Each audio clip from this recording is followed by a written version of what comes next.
말씀은 열왕기하 18장 1절부터 8절 말씀 함께 봉독하도록 하겠습니다. 이스라엘의 왕 엘라의 아들 호세아 제3년에 유다 왕 아하스의 아들 히스기야가 왕이 되니 그가 왕이 될 때에 나이가 25세라.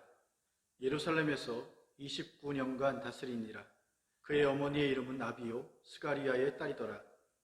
히스기야가 그의 조상 다윗의 모든 행위와 같이 여호와께서 보시기에 정직하게 행하여 그가 여러 산당들을 제거하며 주상을 깨뜨리며 아세라 목상을 찍으며 모세가 만들었던 놋뱀을 이스라엘 자손이 이때까지 향하여 분향함으로 그것을 부수고 느스단이라 일컬었더라.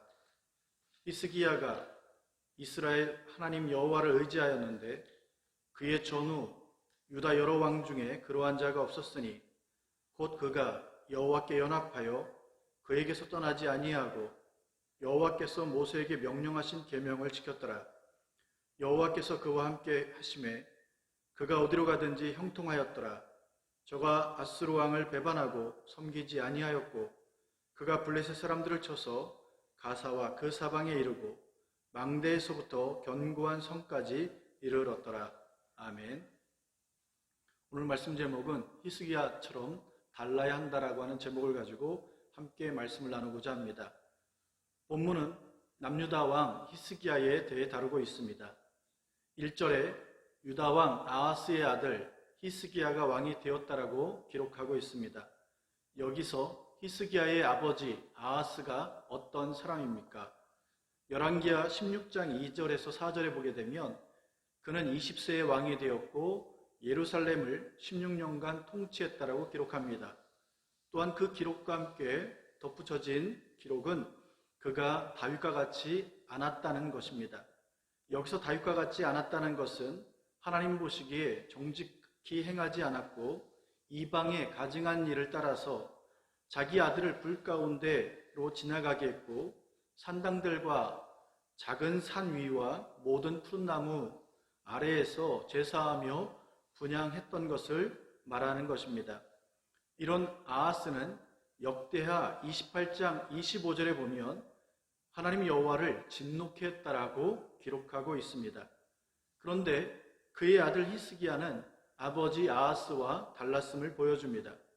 본문에 언급된 히스기야는 여호와께서 보시기에 정직하게 행했고 하나님을 의지했으며 여호와께 연합된 자였다라고 기록하고 있습니다. 그래서 본문 7절에 여호와께서 그와 함께 하셨다라고 언급하고 있음을 볼 수 있습니다. 중요한 것은 하나님의 진노를 촉발케 한 아하스와 달리 히스기야는 어떻게 하나님이 함께하는 사람이 될 수 있었냐는 것이죠. 2절에 보게 되면 어머니와 외할아버지에 대한 언급이 있습니다. 히스기야의 어머니는 아비입니다.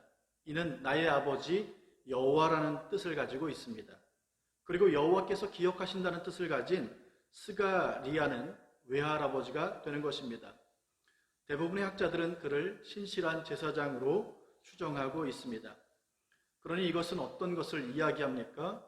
히스기야는 하나님과 맞서 하나님을 진노케 한 아버지의 영향을 받은 것이 아니라 어머니와 외할아버지의 하나님을 향한 거룩한 신앙에 영향받았음을 보여주는 것입니다.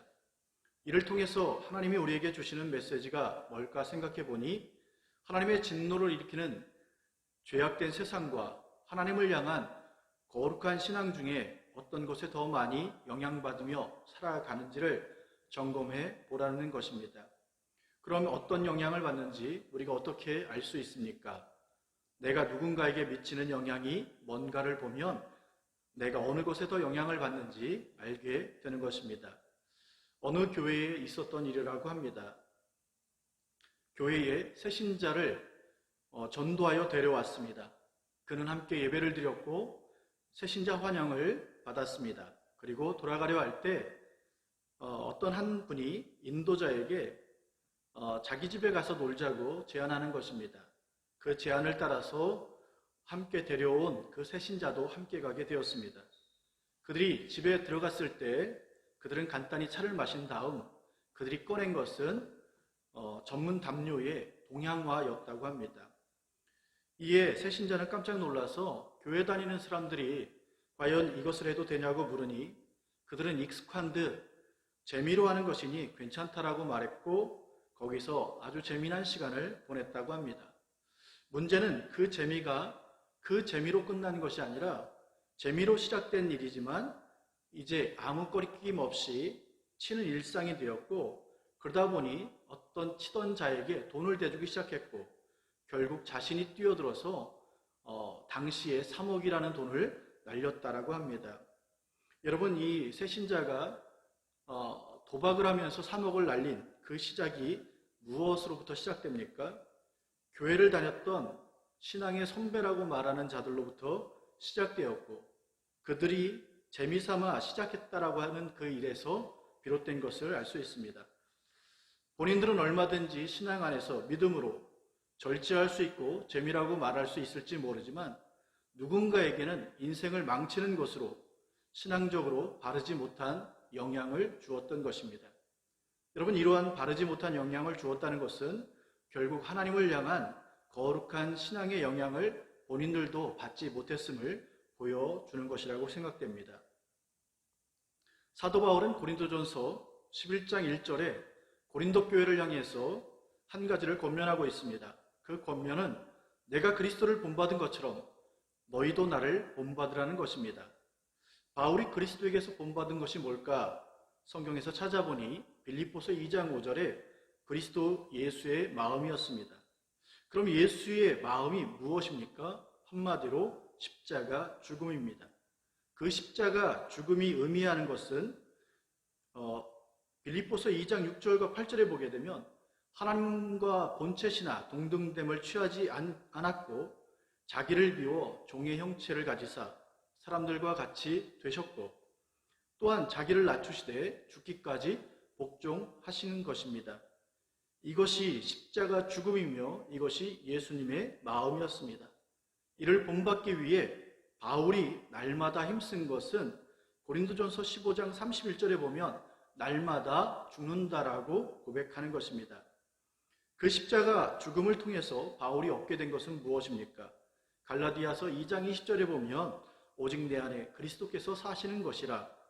비로소 십자가 죽음을 통해서 주님과 함께하는 그 축복된 삶을 누리게 된 것입니다. 그러니 바울은 정과 욕심을 십자가에 못 박고 그 정과 욕심이 주인 되었던 그 자리에 주님을 왕으로 초대함으로 결국 주님이 왕된 삶, 그래서 주님이 허락되어진 그 성령을 선물로 받게 되고 그 성령의 인도하심을 따라 살아가게 되는 것입니다. 그러니 성령으로 살아가니 자연스럽게 갈라디아서 5장 22절 23절에 보면 성령의 열매를 이야기하고 있습니다. 사랑과 희락과 평과 오래 참음과 자비와 양성과 충성과 온유와 같은 그러한 절제가 성령의 열매로 맺혀지는 삶에 대해서 이야기하고 있는 것입니다. 우리 역시 가정에서, 교회에서, 직장에서, 사회에서 끼치는 영향력이 무엇인지 다시 한번 점검하는 시간이 되었으면 좋겠습니다. 히스기야는 하나님 앞에 정직했고 하나님만 의지했고 하나님과 연합하여 하나님을 떠나지 않았고 말씀대로 순종했습니다. 이에 하나님이 함께 하신 것입니다. 누군가는 이렇게 말할 수 있습니다. 하나님과 함께함이 뭐 그리 중요하냐고. 구약에 보게 되면 요셉이라고 하는 인물이 성경에 등장하는데 그는 애굽 보디발 장군의 집에 노예로 팔리게 됩니다. 그는 분명 노예요 종이었습니다. 그럼에도 여호와께서 그 요셉과 함께 하시니 그 집의 가정 총무가 되어 그 집 모든 소유를 관리하는 관리자가 됩니다. 그리고 억울한 누명을 쓰고 감옥에 갔을 때도 여호와께서 그와 함께 하시니 간수장이 옥중죄수를 다 요셉의 손에 맡기고 그 재반 사물을 처리하는 관리자가 됩니다. 이처럼 하나님이 함께한 요셉은 보디발의 집에선 가정 총무로, 감옥에선 그 재반 사물을 다 맡게 되는 관리자로, 그러다 결국 애굽의 총리가 되어 애굽과 아버지의 집을 기근으로부터 구원하는 놀라운 역사의 주인공으로 쓰임받게 되는 것입니다. 그러므로 하나님이 우리와 함께 한다는 것은 너무너무 중요한 것이죠. 이처럼 히스기야에게 하나님이 함께 하실 때 그러면 히스기야에게는 어떤 역사가 일어났는지 우리는 좀 살펴볼 필요가 있습니다. 본문 7절에 그가 어디로 가든지 형통하게 되는 축복을 받게 됩니다. 여기서 형통이란 원하고 계획된 대로 이루어지는 것을 말하고 있습니다. 그러나 하나님이 함께 하사 형통케 하신다는 말씀을 마치 자신이 원하는 것은 무엇이든지 다 이룰 수 있다는 것으로 오해하면 안 됩니다. 왜냐하면 하나님이 함께 하시면 형통의 축복은 반드시 주어집니다. 하지만 하나님이 함께하는 자가 과연 누구냐는 것이죠. 하나님은 빛이시기 때문에 어둠과 함께 공존할 수 없습니다. 그래서 거짓되고 삐뚤어진 뜻에 하나님은 동의하실 리 없고 함께할 수 없는 것입니다. 노아 때 하나님은 나의 영이 영원히 사람과 함께하지 않겠다라고 선언하십니다. 왜 그러냐? 하나님의 아들들이 사람의 딸들의 아름다움을 보고 자기들이 좋아하는 모든 여자를 아내로 삼았기 때문입니다. 그뿐 아니라 사람의 죄악이 세상에 가득했고 마음에 생각하는 것이 항상 악했다라고 이야기하고 있습니다.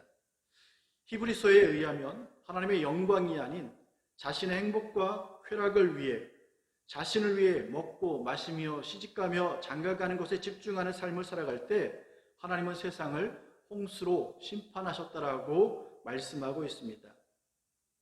한 서기관이 주님을 따르겠다라고 복음서에 보면 말하게 되는데 이때 주님은 여우도 굴이 있고 공중의 새도 거처가 있으되 인자는 머리 둘 곳이 없다라고 말씀하는 장면이 나옵니다. 여러분 이것이 무엇을 의미합니까? 누구나 따르겠다라고 할 수 있으나 결코 따를 수 없다는 것입니다. 이처럼 아무나 하나님과 함께 할 수 있는 것이 아니라 자기를 날마다 부인하고 자기 십자가를 지는 자, 그래서 무엇을 먹든지 무엇을 마시든지 하나님의 영광을 위해 살아갈 자를 하나님은 기뻐하시고 그와 함께하고 동행하는 것을 볼 수 있습니다. 그러면 누군가는 쉽지 않다라고 주저하거나 어렵다고 외면하는 일일지라도 하나님의 영광을 위해 힘쓰고 애쓰는 그 일에 하나님은 함께하사 열매 맺게 하는 것입니다. 그러니 우리 역시 하나님이 기뻐하는 영광을 위해 살아가면 하나님은 그를 주목하고 홀로 두지 않으시며 주님은 그와 함께하사 역사해 주시는 것입니다. 히스기야가 어디로 가든지 형통하게 되는 축복을 받는 것입니다. 그가 집에 있든지 혹은 전쟁에 나가든지 혹은 억울한 누명을 쓰고 있든지 힘들고 어려운 고비를 겪는다 해도 하나님은 그와 함께하여 형통하도록 도와주시는 것입니다. 그래서 히스기야가 시도하는 종교 개혁의 성과가 있게 하셨고 당시 아수르의 어떤 종속 관계를 끊어낼 수 있게 하셨으며 또한 블레셋과 싸워서 지금까지 빼앗긴 땅을 다시 회복하는 축복을 허락해 주신 것입니다. 우리 역시 히스기야처럼 하나님이 함께하는 자가 되므로 이 코로나 중에도 날마다 형통의 축복을 누리는 복된 삶이 되기를 주님의 이름으로 축원합니다. 기도하겠습니다. 하나님 감사합니다. 오늘 우리가 세상에 죄악된 영향을 받고 살아가는 것보다 거룩하신 하나님의 생명과 진리와 빛의 영향을 받으며 살아가는 자가 되게 도와 주옵소서. 그러므로 우리를 통하여 나타나는 것이 선하고 아름다운 일이 되게 도와주시고 생명을 살리는 일이 되게 도와주시고 섬기고 또한 희생하며 누군가를 축복하는 그 복의 근원으로 쓰임받는 자가 되게 도와 주옵소서. 하나님이 함께 하시니 히스기야가 일으키려 했던 그러한 꿈꿨던 종교개혁도 온전히 이룰 수 있었고 또한 아수르의 그런 종속적인 관계도 받을 수 있었으며 블레셋에 빼앗겼던 땅도 다시 얻게 되는 것처럼 하나님이 함께 하시니 그가 어디로 가든지 형통케 되어진 것처럼 우리 귀한 믿음의 성도들이 하나님과 함께하는 자가 되므로 날마다 그 귀한 형통의 삶을 누리며 살아가는 복된 삶이 되도록 도와주옵소서. 이제는 우리 주 예수 그리스도의 은혜와 하나님 아버지의 무한하신 사랑하심과 성령님의 감화 감동 교통하심이 오늘 예배를 드린 모든 성도들 머리 위에 이제로부터 영원토록 함께 하시옵기를 주 예수 그리스도 이름으로 축원하옵나이다. 아멘.